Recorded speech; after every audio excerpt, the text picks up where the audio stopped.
in case you haven't realized it, today marks the kickoff of our annual pledge drive. And the theme of our pledge drive this year is this cool phrase, love beyond belief. What a great description of UUism, right? It's a great play on words that can be interpreted in a few different ways, all good, and that are worth talking about.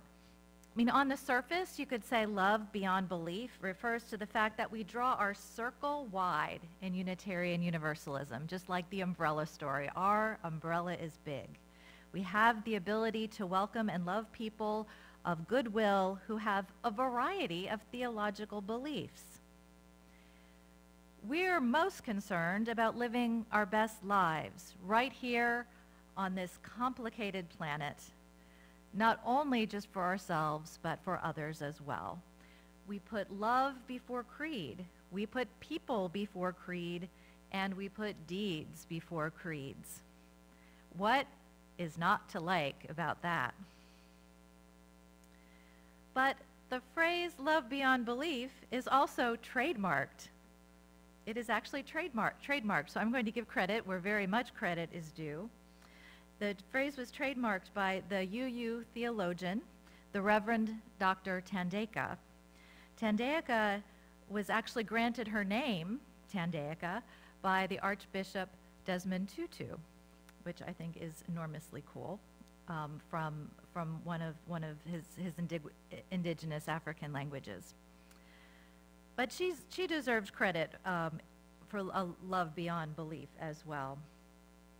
She's written a theological book by this name, a book that is actually turned into a method to teach congregations, both UU congregations and mainline Protestant congregations and secular groups, secular spiritual groups, to better fulfill the needs that many liberal congregations are having trouble meeting. Talk about more about that in a bit. But another interpretation of the phrase love beyond belief is when we think of it as a superlative, that we love beyond belief, as in loving someone, something, or everyone and everything so much that it surpasses what we think is possible. It is love so great that it exceeds expectations and defies reason. This version of love beyond belief, it's just not just a nod to UU theological inclusiveness and diversity. This kind of love beyond belief is more of a challenge. Can you love? Can we love? Can we live so extremely and so broadly that it is beyond believing? Now, Thandeka, she defines love beyond belief this way. She says, it's the actual experience of feeling connected to all of life at once, feeling awe, wonder, and love for life itself. So she's talking about love beyond belief as a state of feeling and of being. I invite you to think about a time in your life when you have felt this way, she described. When you've felt connected to all of life, feeling awe and wonder and love of life itself. And what conditions, under which conditions did you feel this way? What was your situation that allowed this to happen? We can have these types of moments through meditation. They can happen on the yoga mat, maybe upon the birth of a child. Being intensely in love can engender these feelings. And I'm sure some of you out there may have thought of sex, which is totally okay here. But for a lot of us also, when we go to those peak moments, those experiences of connection and awe and wonder, many UUs also think of time spent in nature. But I'm wondering how many of you have had these moments in church. Now, I've had moments like that in church, not when I'm leading church, when I'm going to church, when I felt connected and awe and wonder and a certain reverence for life. It could be in a worship service, or it could be in a small group or some other church-related thing. But I would imagine that there are many of us who have not had those moments in church And according to Tandeka, that means something is kind of wrong. She writes that you can't get to this state of consciousness, this experience of love beyond belief, by just thinking yourself into it. Paraphrasing, it's simply not a thinking thing, it's a feeling thing. It's an experience in which we humans feel this enlivening compassion, care, love, and resonance with all of life. And what better place to stimulate this sense of love beyond belief and its associated feelings? What's better than doing this at church? But church people, church organizations, we often get into our heads. And it's not even just us intellectually inclined UUs. It's happening in mainline Protestant churches too.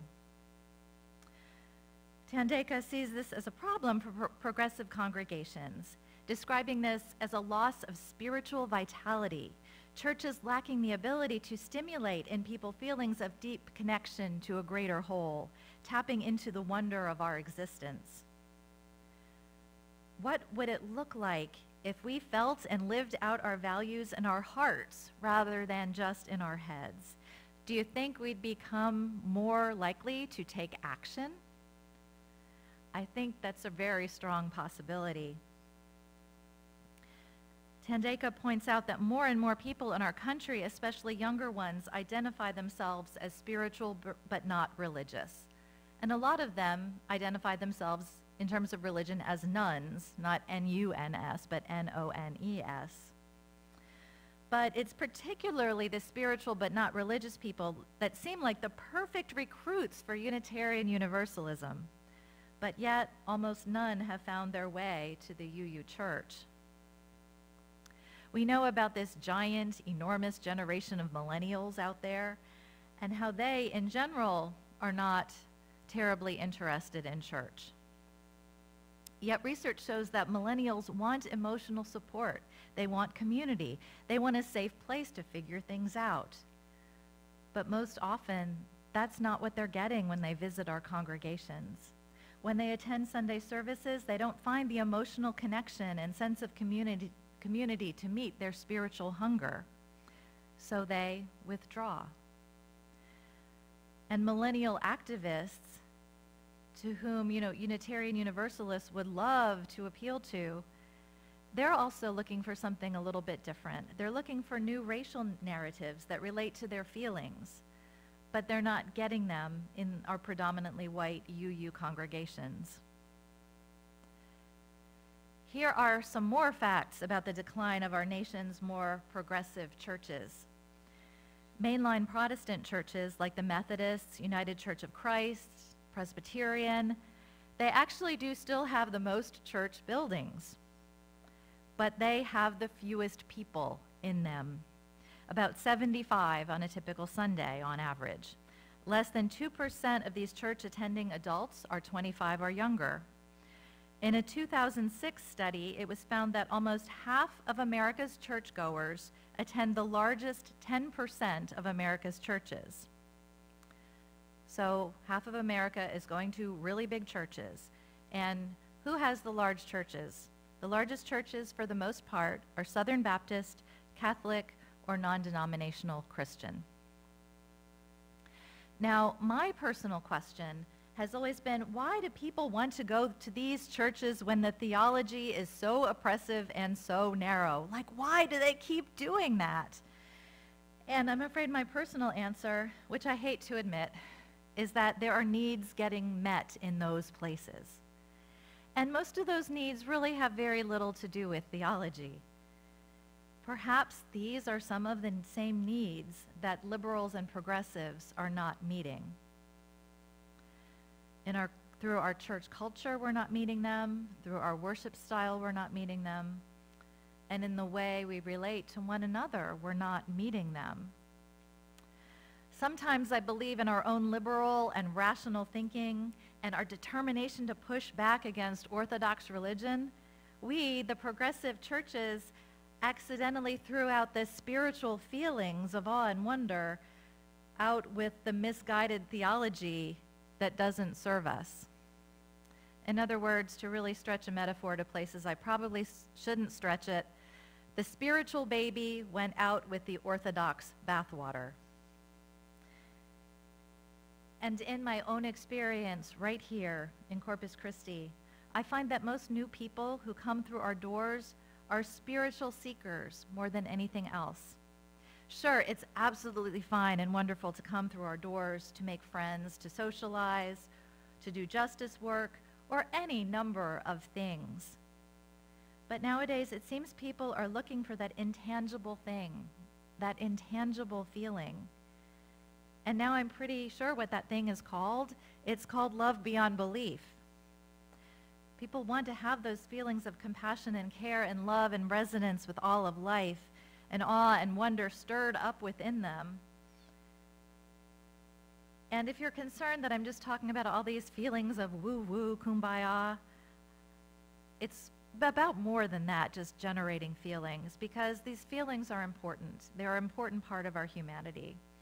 And it really is feelings rather than thoughts that can drive us, that can build the passion that we really need to transform ourselves and to go out there and help transform the world. So Thandeka has put some ideas out there on how to cultivate these feelings of love beyond belief in our congregations. But she doesn't tell us a whole lot. She just gives us a few nuggets because she is actually a consultant who gets paid for this kind of stuff. But she has given us a little information. And these are some ideas, characteristics, things that might not only bring greater sustainability for our church, but it could actually take it up another level by turning it into a thriving community that uplifts and feeds and empowers hearts and souls. And not just inside church walls when we're in the church walls, but beyond in our community as well. This is kind of common sense. She says, church services should make people feel better when they leave than they did when they arrived. People should come away from our services filled with new energy to handle their struggles, their difficulties, their trials, and their triumphs in their lives. And do that with wholehearted spiritual and moral integrity. She says worship should include lots of music, song, and other practices that are uplifting. She recommends music should be half of our services. I'm just putting the band in a lean on notice right now. But again, that is a very important part of these feelings of love beyond belief, of connection, and driving these feelings of love for life. But it's also a way of connecting to our moral value system. It's actually encouraging the heart and the head to work together as a whole person. So boiling all this down myself, I think what she's really saying is it's talking about making church more of a heart-opening experience rather than an intellectual or informational one. And all of this, for those of you who are worried we're going to get all woo-woo, evangelical, fundamentalist Christian, and that's not part of this. All of this emotion, we can have emotion, and it can all be done within a liberal, progressive, UU theological context. No supernaturalism required if that's not your thing. So I think we're already headed in the right direction on some of these points. This congregation has always really valued its music. But I think there's more that can be done. And of course, online church is definitely not helping at the moment with personal connection. It's not ideal.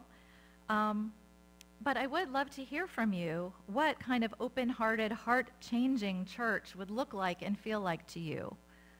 What would be there present?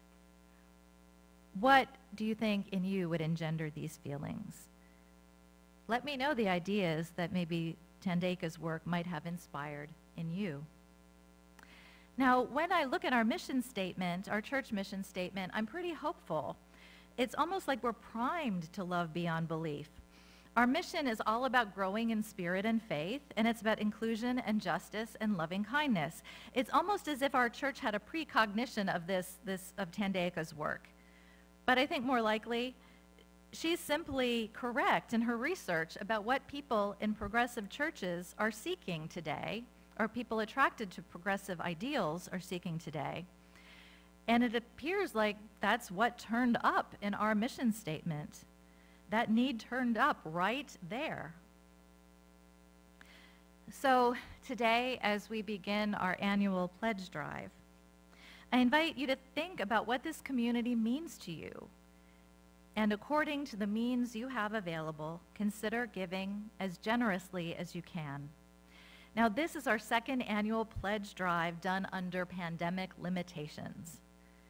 We have been very fortunate to make it this far, relatively intact as an organization and a community. But yet the pandemic has hindered our ability to gain new members through all of 2020 through 2021 today. Save for a few awesome and brave souls who are ready to jump aboard this ship they know primarily as being a virtual one.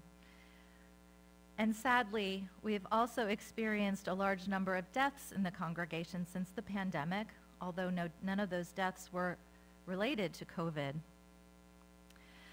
So what we're asking for here is a leap of faith.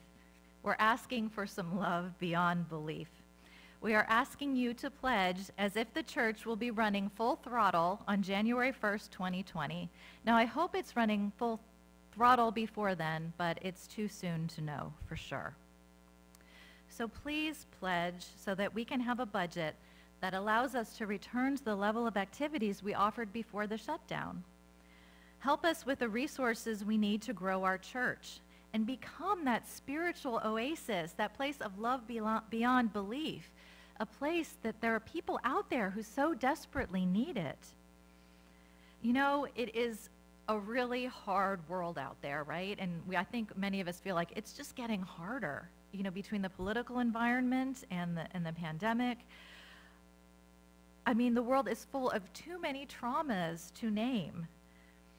People will be searching for all of the community and the inspiration and the spirit-fulfilling connections that were missing during our time of isolation.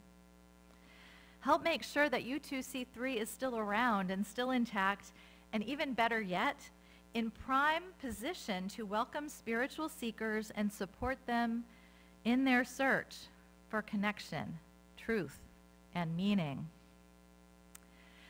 And please consider increasing your giving this year if you have the means to do so. September pledge statements were just emailed in case you need a reminder of what you pledged last year. And there are a few ways you can go about determining your pledge for 2022. If you'd like to work in percentages, an increase of 10% or more to your pledge would be really helpful. If you're more comfortable in terms of thinking of monthly amounts, consider raising your giving by $25 or $50 a month. And if you're just getting started, we are asking you to consider pledging 2% of your annual income, working toward an increase of 1% a year up to 5% a year. So there are many ways to do the calculations. And the bottom line is, if you have means to do more, it would be truly appreciated. Now comes the part where I give instructions on pledging. Our campaign is going to be mostly online this year with not a lot of mailing going on. Pledge materials will be mailed to our members who are not online or to people who request them.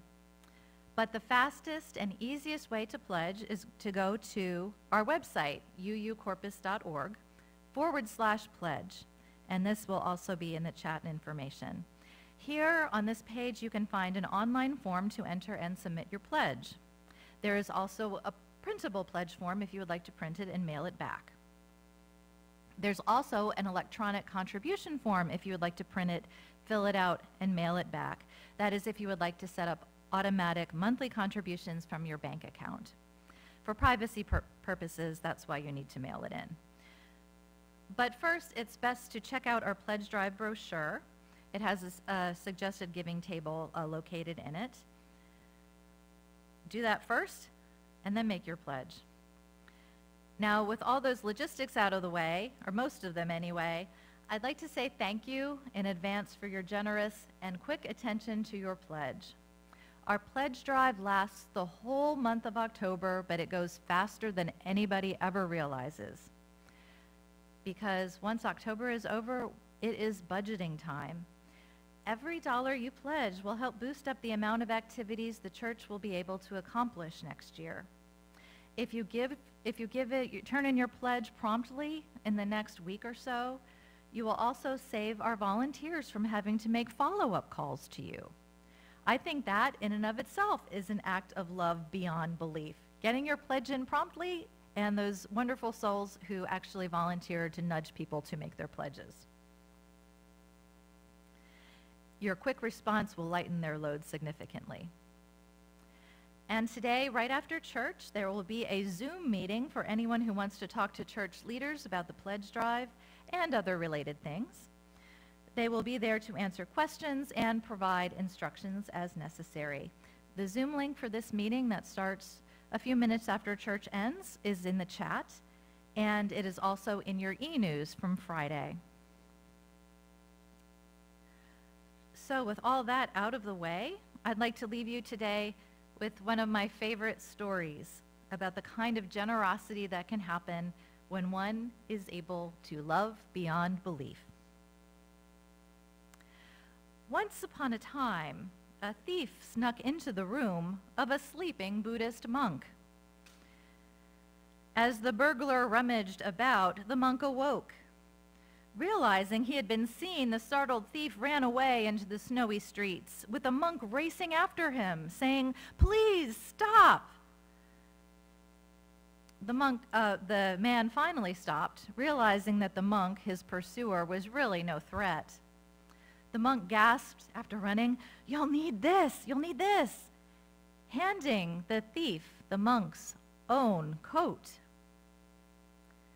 "What do you mean I'll need this?" the now confused burglar asked. "Well," the monk said, "I saw that you dashed from my room into the cold without so much as a winter wrap. And I realized that I had both a woolen blanket and a coat," the monk said. The burglar said, "What?" The monk answered, It's simple. You have nothing at all to keep you warm." The thief said, "But you are a fool to give away your coat, leaving you with only a blanket." The monk then asked, "If I had 2 gloves on one hand and none on the other, would I be a fool to put one of them on my bare hand?" Perhaps succumbing to that reasoning, the burglar then said nothing, took the coat, and scuttled off into the dark, cold night. When we are not alienated, when love draws us into the suffering or the needs of others, when we see our own happiness entwined in their well-being, then generosity is neither foolish nor heroic. It is the simplest and most obvious thing to do. It is the simplest and most obvious thing to do. May it be so, and blessed be.